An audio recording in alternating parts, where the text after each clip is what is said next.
امریکہ میں کسی بھی ایجاد کو رجسٹر کروانا ضروری ہے اور اس کی تشریح کرنا بھی ضروری ہے۔ چنانچہ ہارپ کا پیٹنٹ نمبر 4686605 ہے۔ اس کے تنقید نگار نے اس کا نام جلتی ہوئی شعاعی بندوق رکھا ہے۔ اس پیٹنٹ نمبر کے مطابق یہ ایسا طریقہ آلہ ہے جو کرۂ ارض کے کسی خطے میں موسمیاتی تغیر پیدا کر دے اور ایسے جدید میزائل اور جہازوں کو روک دے یا ان کا راستہ بدل دے، کسی کے بھی مواصلاتی نظام میں مداخلت کرے یا اپنا نظام مسلط کر دے، دوسروں کے انٹیلیجنس سگنلز کو قابو میں کرے اور میزائل یا ایئر کرافٹس کو تباہ کر دے،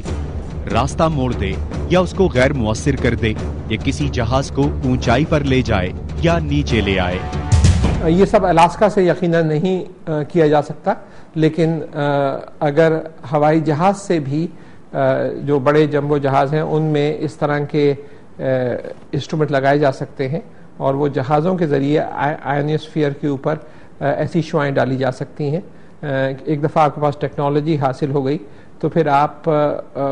دوسرے علاقوں سے بھی ہوائی جہاز سے بھی کر سکتے ہیں اور دوسرے علاقوں سے بھی جہاں پہ لائن آف سائٹ ہو، جہاں پہ آپ شعاعیں ڈال سکیں، وہاں سے آپ آئنوسفیئر کو کنٹرول کر سکتے ہیں بقول جو بین الاقوامی پیٹرنز لیے گئے ہیں اس کے تحت یہ بات سامنے آتی ہے۔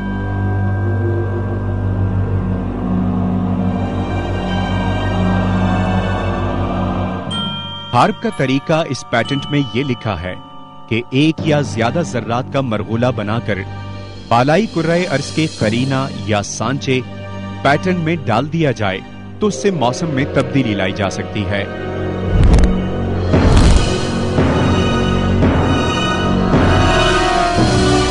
اس کو موسمی اصلاح کا نام دیا گیا۔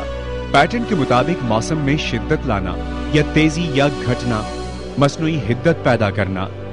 اس طرح بالائی کرۂ ارض میں تبدیلی لا کر طوفانی سانچہ یا سورج کی شعاؤں کو جذب کرنے کے قرینے کو تبدیل کیا جا سکتا ہے۔ اس طرح زمین کے کسی خطے پر انتہائی سورج کی روشنی حدت کو ڈالا جا سکتا ہے۔ جی بالکل کی جا سکتی ہے، اس لیے کہ اس طرح کی جو ٹیکنالوجیز ڈیولپ ہوتی ہیں، مقاصد آپ ان کے کوئی بھی رکھ لیں، اس کا بنیادی مقصد یہی ہوتا ہے کہ جو قدرت کا ایک نظام چل رہا ہے یا اس کو سمجھا جائے، اور اگر وہ سمجھ میں آ گیا ہے تو پھر اس میں کوئی تبدیلی کی جائے، اور زیادہ طور پر عام طور پر اس کے غلط نتائج ہی سامنے آتے ہیں۔ ہارپ ٹیکنالوجی بھی اگر آپ صحیح معنوں میں استعمال کریں تو شاید اس حد تک نوبت نہ آئے، لیکن بالکل کرۂ ارض کا جو ایک نیچرل فلو ہے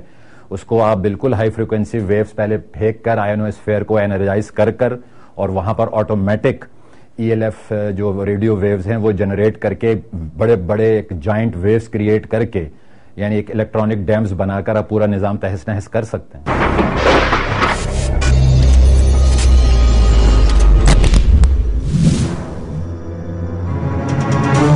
موسموں میں مصنوعی تغیر لانے کے بارے میں اولی خبر اس وقت منظر عام پر آئی جب 1958 میں وائٹ ہاؤس کے موسم کی اصلاح کے chief adviser captain Howard T اور ویلی نے لب کشائی کی۔ ان کے بقول امریکہ کرۂ ارض کے موسم کو پھیر پھیر کے ذریعے متاثر کرنے کے تجربات کر رہا ہے۔ اسی طرح 1986 میں پروفیسر JF میکڈونلڈ نے ایک مقالہ لکھا کہ امریکہ ماحولیات کنٹرول ٹیکنالوجی کو ملٹری مقاصد کے حصول کے لیے تجربات کر رہا ہے۔ یہ ٹیکنالوجی جغرافیائی جنگوں میں کام آئے گی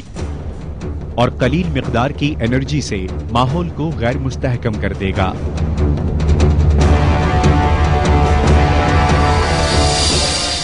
سن 85 سے تو اس کی ایویڈنس موجود ہے کہ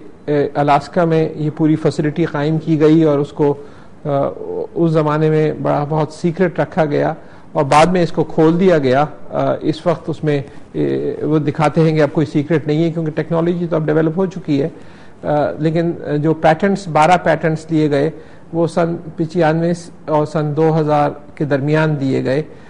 جس سے ظاہر ہوتا ہے کہ بہت یہ ٹھوس قسم کی